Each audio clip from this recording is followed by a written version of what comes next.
Culture Eaters. I hope you're having a wonderful Tuesday.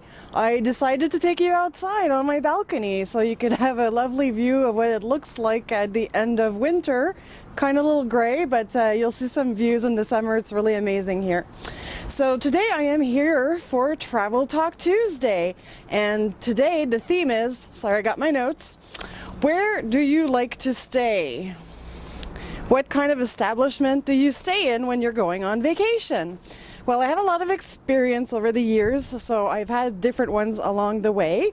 When I was younger, I definitely stayed in dorms in youth hostels. I'm a little past that age now. I kind of have, chronic insomnia and I like my privacy. So sometimes I do look out for youth hostels that have private rooms now because they're more and more popular. So that's actually what I did when I was in Beijing. I had my own room with a double bed and a private bathroom. So I don't remember which site it is, but I'm going to link to a video where you get to see the room I actually stayed in while I was in Beijing.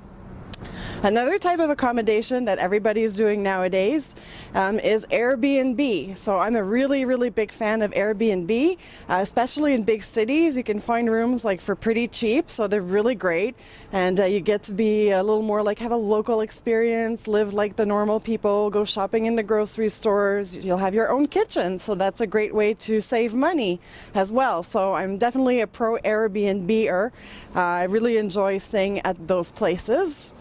Another kind of accommodation that I've done in the past, but I haven't been, they're more like typical in France, I think, and I haven't been there in a while to experience those, but they're called chambre d'hôte, or they're a bit like the equivalent of an Airbnb, but you live more with the actual family. I did that in the southwest of France. I think it was in 2001 with my mother, and we really loved it.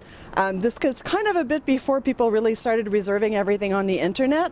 I had found a book in Montreal on like a travel guide, and it listed a lot of these chambre d'hôtes in the book. So we only reserved our hotel our first night when we got to France, and after that we would phone ahead of time and see if we could get a room. Keep in mind this was October, so we actually had trouble finding places that had not shut down for the season, but we didn't have problem finding available rooms when they were open. So basically what you do is that you actually live with the family. You have your own room with the family, and we really enjoyed that. It was a lot more affordable than staying in a hotel. They're usually a little more remote, so they involved a lot of driving sometimes just to get to it, but they were absolutely picturesque. They were amazing. And a lot of these places in France, they'll give you the option that you can buy dinner there as well, and you actually eat with the hosts, the people that own the house. So that's like an amazing experience, just getting to know the local people, having a slice of life of wherever you're visiting. So I highly recommend those.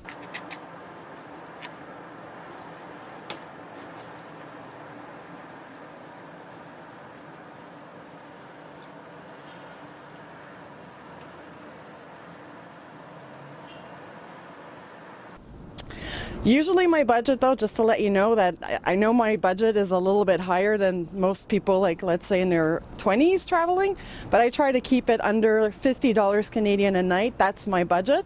But, like youth hostels, you can definitely do it cheaper. You're going to hear the other travelers. This is Travel Talk Tuesday, so we're a wonderful tribe of travel vloggers on YouTube. So everybody is going to answer this question as well. Make out to check out their links below. And at the end, there's going to be a playlist button that you can push to see all the other videos of the people who participated this week in Travel Talk Tuesday. So some of them have free options, like couch surfing, I guess, is one of them. And I think Elias sometimes goes to firehouses, and some firemen let him stay for free. So I'm sure you're going to find some really great ideas you never thought of before if you watch the playlist of the other Travel Talk Tuesday people. But that's the places I like to stay. Not sure how much you can see, but we had a huge snowstorm this week. We had 40 centimeters or 16 inches that fell over 2 days. It's pretty clean now. I'll show you maybe quickly after. Like the sidewalks are clean, and like the sun is made the snow melt, so you actually see the street and the sidewalk.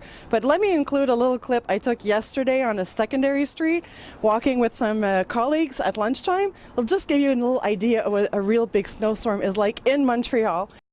Very slowly. I don't know how to do this.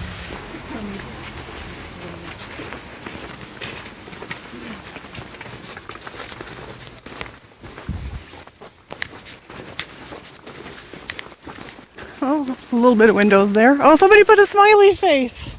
That's so cute.